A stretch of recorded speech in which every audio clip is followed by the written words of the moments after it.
100% job గ్యారంటీతో ISTTM business school admissions open.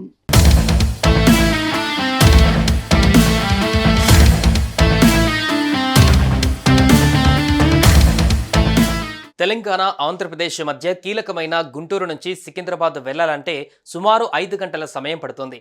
ఇక నుంచి గుంటూరు మీదుగా సికింద్రాబాద్ 3 గంటల్లోనే చేరుకోవచ్చు. ఎప్పటి నుంచో ఈ మార్గంలో డబుల్ లైన్ చేయాలనే డిమాండ్లు వెల్లువెత్తుతుండడంతో కేంద్రం స్పందించింది. ఇందుకు పచ్చజెండా ఊపింది. దీంతో ఈ 2 మార్గాలలో సమయం మరింత దగ్గరుంది.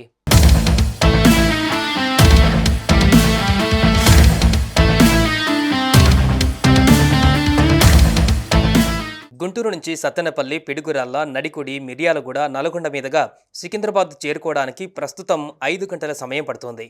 అదే ఖమ్మం, కాజీపేట మీదుగా అయితే 6:30 నుంచి 7 గంటల సమయం పడుతుంది. ఇక నుంచి గుంటూరు నుంచి సికింద్రాబాద్ 3 గంటల్లోనే చేరుకోవచ్చు. గుంటూరు నుంచి సికింద్రాబాద్ మార్గం ప్రస్తుతానికి సింగిల్ లైన్గా ఉంది. దీనివల్ల ఎదురెదురుగా వచ్చే రైళ్లను ఒక రైలు కన్నా మరో రైలును ముందుగా పంపిద్దాం అనుకుంటే పెద్ద సమస్య వస్తుంది. సింగిల్ లైన్ కావడంతో ప్రయాణించే రైళ్లను కొన్ని రైల్వే స్టేషన్లలో నిలపవలసి వస్తుంది.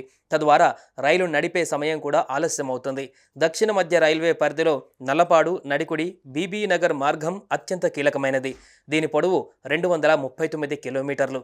అయితే ఎప్పటి నుంచో దీన్ని డబుల్ లైన్ చేయాలని డిమాండ్లు వెల్లువెత్తాయి. ఎట్టకేలకు స్పందించిన కేంద్రం దీనికి ఆమోదం తెలిపింది.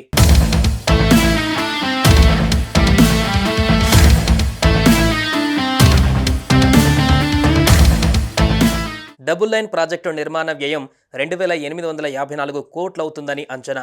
వీటిలో సివిల్ పనులకు 1,948 కోట్ల వ్యయం కానుంది. సిగ్నలింగ్, టెలికాం పనులకు 320 కోట్లు, ఎలక్ట్రికల్ ఇంజనీరింగ్ నిర్మాణ పనులకు 587 కోట్లు అంచనాగా పేర్కొన్నారు. ఈ పనులకు కేంద్ర కేబినెట్ వ్యవహారాల కమిటీ గ్రీన్ సిగ్నల్ ఇచ్చింది. ప్రస్తుతం ఈ మార్గంలో గూడ్స్ రైళ్ల ద్వారా మంచి ఆదాయం సమకూరుతోంది. బొగ్గు, సిమెంటు రవాణాతో పాటు వ్యవసాయ ఉత్పత్తులు కూడా రవాణా అవుతున్నాయి. 2 లైన్లు నిర్మాణం జరిగితే ఎంతో ప్రయోజనం చేకూరనుంది.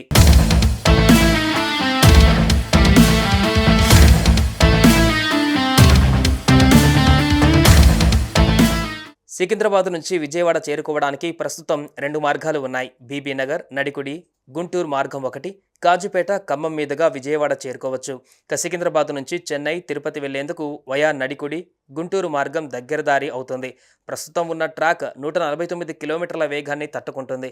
150 నుంచి 160 కిలోమీటర్ల వేగాన్ని తట్టుకునేలా కొత్త రైల్వే లైన్లను నిర్మాణం చేసే అవకాశం ఉంది. డబుల్ లైన్ అందుబాటులోకి వస్తే గుంటూరు నుంచి సికింద్రాబాద్ చేరుకోవడానికి 2:30 గంటల నుంచి 3 గంటల సమయం మాత్రమే పట్టే అవకాశం ఉంది.